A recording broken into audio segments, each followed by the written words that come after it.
कुरुक्षेत्र श्री जयराम विद्यापीठ में संत महापुरुषों के आशीर्वाद से 34वें सामूहिक विवाह समारोह के अवसर पर 20 जरूरतमंद परिवारों की कन्याओं का विवाह हुआ संपन्न। संत समाज में श्रेष्ठ संत हैं ब्रह्मस्वरूप ब्रह्मचारी, जो 34 वर्षों से साधनहीन परिवारों की कन्याओं को बेटी मानकर सामूहिक विवाह संपन्न करवा रहे हैं। शास्त्रों एवं संस्कृति में श्रेष्ठ कर्म है विवाह उपरांत समाज व परिवार की सेवा का कर्म मिलता है।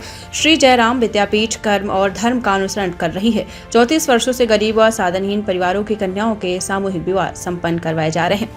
श्री जयराम विद्यापीठ में गीता जयंती महोत्सव 2025 में देश भर में संचालित श्री जयराम संस्थाओं के परम अध्यक्ष ब्रह्मस्वरूप ब्रह्मचारी के सानिध्य में गरीब परिवारों की कन्याओं का 34वां सामूहिक विवाह समारोह संत महापुरुषों की मौजूदगी में संपन्न हुआ। श्री जयराम विद्यापीठ में गुरु परंपरा के अनुसार 34वें सामूहिक विवाह समारोह में साधनहीन व गरीब परिवारों की 20 कन्याओं का पूरे विधि विधान के साथ सामूहिक विवाह पूरा हुआ है। इस मौके पर जूना अखाड़ा पीठाधीश्वर आचार्य महामंडलेश्वर स्वामी अवधेशानंद गिरी ने सामूहिक विवाह समारोह में 9 दंपतियों को आशीर्वाद दिया है और कहा कि सौभाग्य का क्षण है कुरुक्षेत्र की धरती पर, जहाँ भगवान श्री कृष्ण ने गीता का मानव समाज को गीता दिया है और यही वर्षों से जयराम विद्यापीठ में गीता जयंती महोत्सव का भव्य आयोजन संस्कृति एवं संस्कारों के अनुसार हो रहा है। उन्होंने कहा कि गीता में दिए गए कर्म के संदेश की प्रेरणा से ही हजारों जरूरतमंद परिवारों की कन्याओं का सामूहिक विवाह श्री जयराम विद्यापीठ में संपन्न करवाए जाते हैं। विद्यापीठ संस्था कर्म और धर्म का अनुसरण कर रही है और कर्म और धर्म का अनुसरण करते हुए विद्यापीठ में श्रीमद् भागवत कथा, सामूहिक विवाह, हास्य कवि सम्मेलन, राज्य स्तरीय अंतर विद्यालय सांस्कृतिक कार्यक्रम इत्यादि गीता जयंती के अवसर पर आयोजित किए जाते हैं। हमेशा तरुण हूँ, भले ही मेरी उम्र आज कितनी हो, मैं तरुण हूँ। अब वजह ये है कि मुझे आप सहारा देते रहते हैं, हर पल मुझे सांत्वना इस बात की भी देते हैं कि महाराज करो, हम हैं, आप कहो तो सही, हम हैं। तो सीता जी, आपकी बात का जवाब ये है कि मैं अकेला नहीं हूं और आपने बहुत बड़ा मिशन पिता में की तरह संकल्प लिया है कि हमारा पूरा परिवार आने वाली पीढ़ी भी इस सेवा को करते रहेंगे। मैं भी कहता हूं कि मेरे बाद भी पीढ़ियां जय रामलाल गोयल परिवार को, प्रयाग की गोलिया को, गोयल परिवार जी को, पुरुषोत्तम जी के परिवार को, इन सबको आने वाली पीढ़ियों को भी आशीर्वाद देते ही रहेंगे।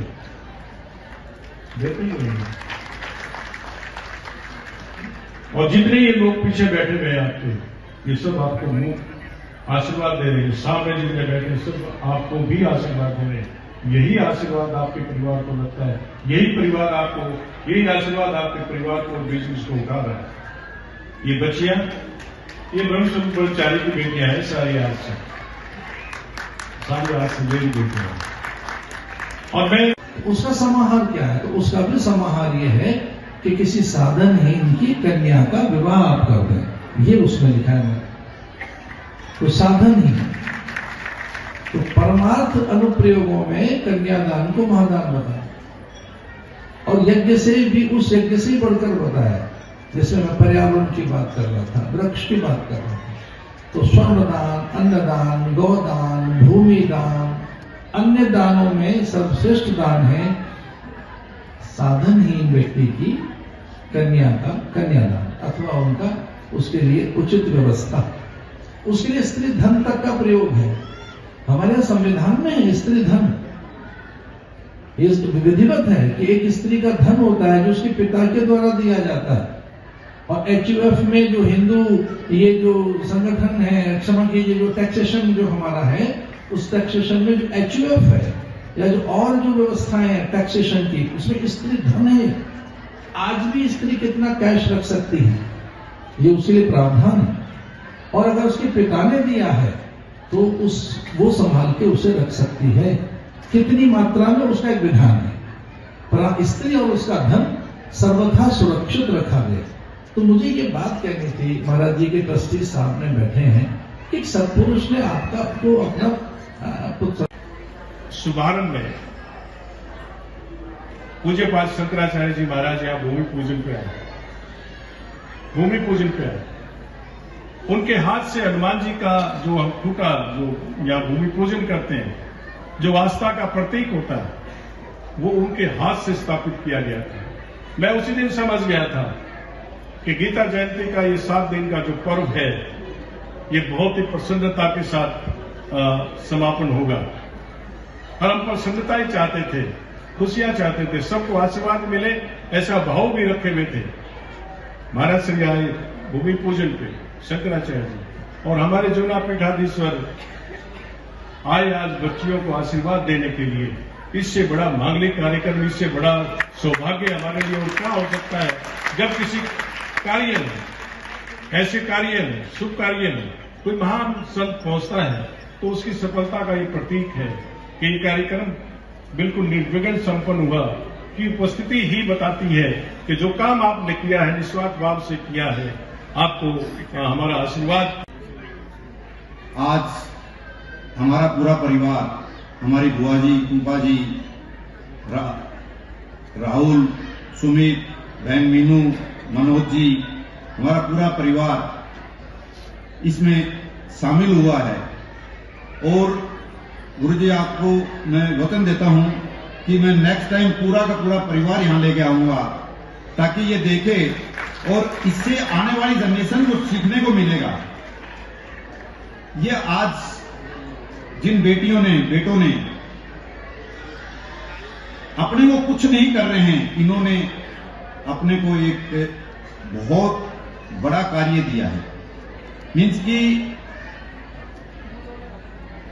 आज हम कृतज्ञ हैं कि आप लोगों ने हमारे को ये कार्य के लिए चुना, और 34 साल से और कंटिन्यू ये मिलता जा रहा है। तो ये हम कितने बड़े सौभागी हैं कि ये आगे भी और बढ़ चढ़ के कैसे बच्चे आए, और इससे हमारे परिवार को और शक्ति मिलती है।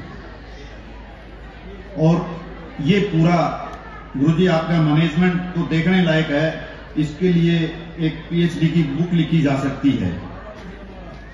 हर जगह आप जाएंगे, वाहक होते हैं, पति पत्नी दोनों वाहक हैं। अब एक थोड़ा नीचे हो जाए, एक थोड़ा ऊपर हो जाए तो भी रथ का बैलेंस बिगड़ सकता है। दोनों एक सूत्र में बंध करके एक रास्ते पर चले, सबके प्रति प्रेम, सबके प्रति सद्भाव, सबके प्रति आदर की दृष्टि रहे और कर्मनिष्ठ बने, निष्ठा से कर्म करें। मानसिक श्रम, बौद्धिक श्रम, शारीरिक श्रम, इससे हम कर्म करें, ज्यादा से ज्यादा धन कमाएं, कुछ का कुछ अंश अच्छे सत्कार्यों में, दान आदि में भी रखें, और दोनों में आत्मसम्मान का भाव होना चाहिए। जैसे नारी के लिए शास्त्र कहते हैं, पति एव ही नारी नाम पितुरात्मेश्वर पुमान। नारी के लिए पति परमेश्वर होता है, नारी के लिए नियम है वो पतिव्रता हो। ऐसे ही पुरुष के लिए भी नियम है वो पत्नीव्रती हो। तो दोनों में खूब प्रेम बढ़ना चाहिए, कर्म के पथ पर चलने की निष्ठा होनी चाहिए। महापुरुषों में और परिवार के बुजुर्गों में श्रद्धा और सेवा का भाव रहना चाहिए। इस सूत्र पर चलते हुए हम जीवन के आयामों को प्राप्त कर सकते हैं। तो यहाँ विराजमान हैं जो दाम्पत्य सूत्र में आज बंधे हैं। हमारे शास्त्रों में, वैदिकी परंपरा में विवाह का बड़ा महत्व है। अब तक हम अकेले धर्म कार्य करते थे, अब तक हम अकेले धर्म के कार्यों में रुचि रखते थे, अब दोनों मिलकर के करेंगे। विवाह का तात्पर्य केवल ये नहीं है कि कब सोए कब जगे पता ही नहीं है, 2, 4, 5 साल ऐसे ही निकल गए। विवाह का कार्य है, तात्पर्य है कि अब हमको एक उत्तरदायित्व मिला है, समाज सेवा का, राष्ट्र सेवा का, परिवार की सेवा का, बुजुर्गों की सेवा का, और वेद के पथ पर चलने का जो हमें एक सुंदर अवसर मिला है। वेद मंत्रों के माध्यम से पर्ण सूत्र में बंधने के बाद श्रीमद् भगवद गीता में गोविंद कहते हैं, ध्यायतो विषयान् पुंस संगस्तेषुपजायते संगात् संजायते काम, कामात् क्रोधो विजायते, क्रोधात् भवति सम्मोह, सम्मोहात् स्मृति